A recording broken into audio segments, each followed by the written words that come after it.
Hello, New Life, Cagayan de Oro City. This is Pastor Al Tabernero. What you have just seen is the update of what is going on in our building here in Zone 4 Bayabas Diversion Road. What you can see is the result or the byproduct of our incredible unity, of your generosity, of your sacrifice, and collective endeavor. That is why the building looks like this right now. But here is the challenge for us, brothers and sisters. Believe with us, endeavor with us, and be courageous with us, sacrifice with us, because we believe that by August of this year, August is the month of Exodus. What does it mean? By August, it is the starting point of us moving to this place.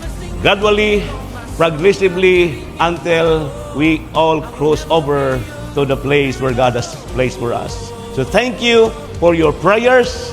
Thank you for your endeavor, your generosity, and your love for God and love for His church. Shalom, shalom.